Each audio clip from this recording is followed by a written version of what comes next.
Hey everybody, welcome back to my channel. For this tutorial, we're going to do something that to me screams a little bit more warm weather.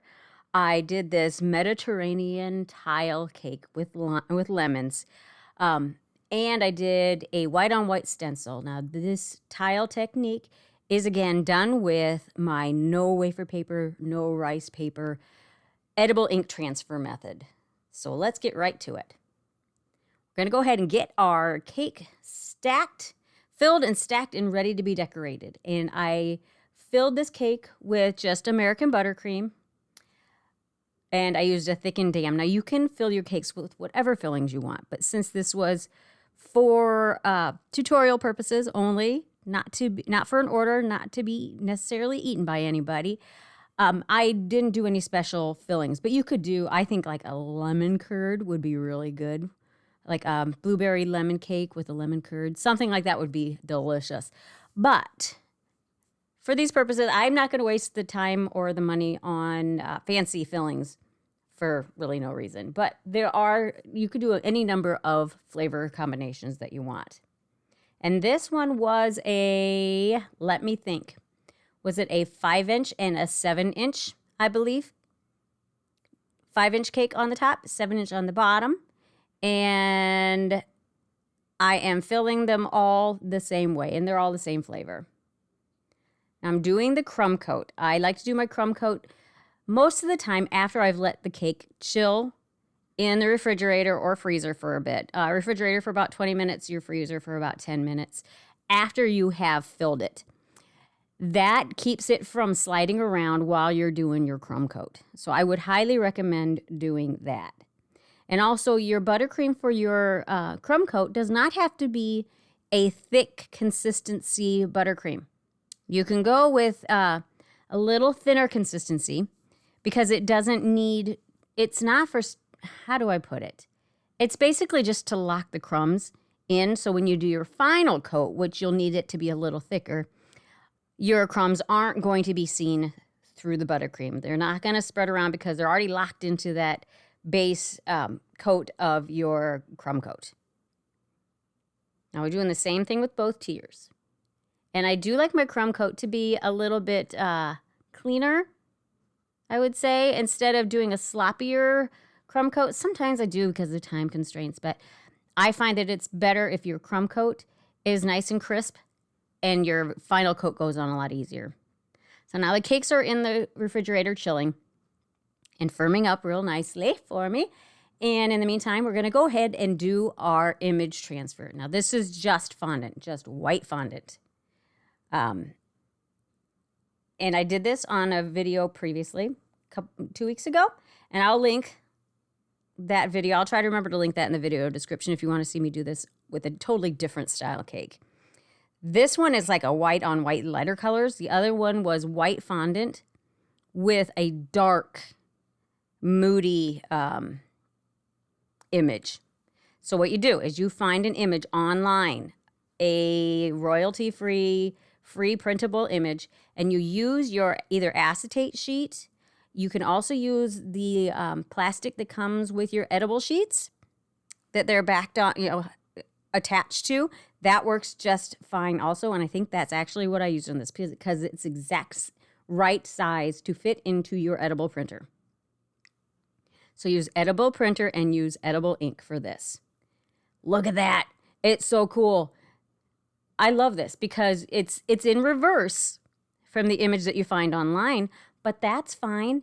And if you had done this, printed out an edible sheet and then backed it with fondant and did it that way, your image would be more vibrant, is the difference that I noticed with this.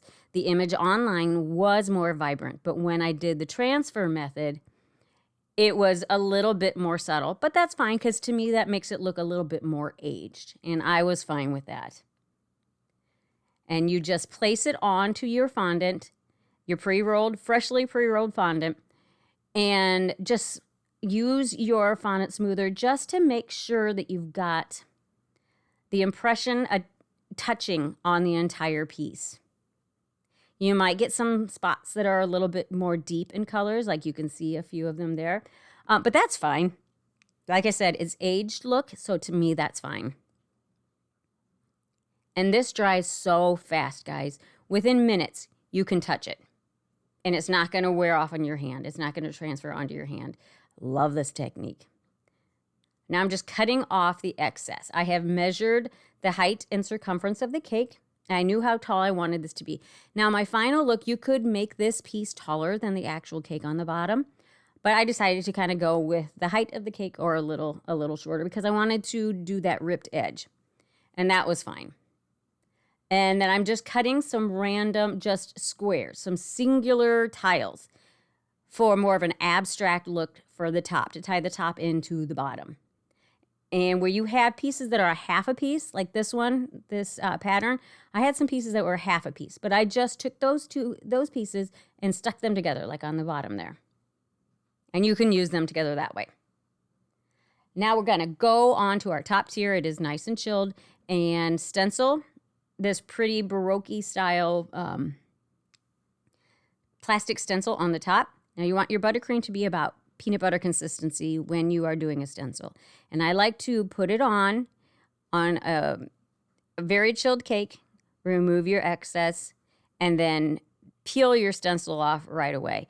And if you don't scrape off enough of the buttercream on the top over the stencil, you might pull some of that stencil out. It might still be attached to the stencil because of the buttercream. So try to get as much of that excess as you can off, but be careful not to scrape, push so much that you push your buttercream underneath the stencil. Not so big of a deal with this one because it's white on white. And then I just put some shortening on the bottom tier. You can see that I didn't show you the final coating that, but I left the edge on the top there. I didn't pull that into the center because I think that goes more with the ripped edge a little bit better. So I'm just pulling those pieces of fondant off. And then I went through and I randomly did some like cracks in the fondant also. And I stacked my cake with 3 boba tea straws, since this is a smaller tiered cake. I mean, you could do 4 to 5 if you want, and sometimes I do, but I find that 3 for this size is probably going to be just fine. And then cut them all to the same height, and then attach the top to the bottom with a little buttercream before you place the top tier on top. Now I'm just adding a little bit of buttercream behind these tile pieces and getting them to stick that way.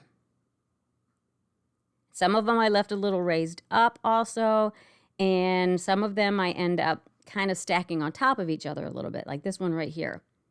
That's kind of more the abstract part of this. Now, I thought about edging this out in gold, but I'll tell you what, I'm glad I didn't, because Cakes by Copti, I'm not sure if I'm saying that right.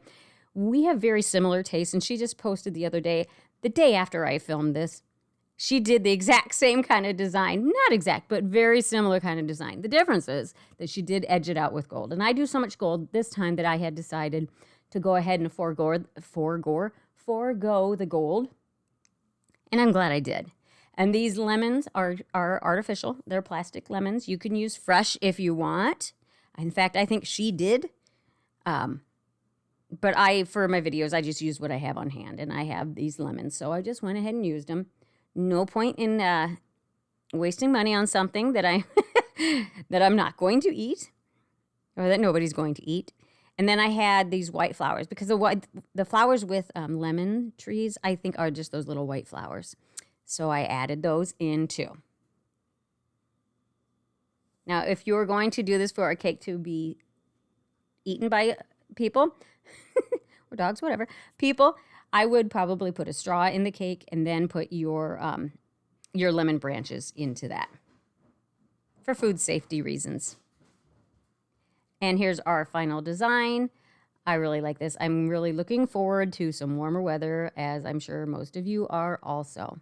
So I hope you liked it and got something that you can use, and try that transfer method. I promise you're going to love it. And we'll catch you on the next one.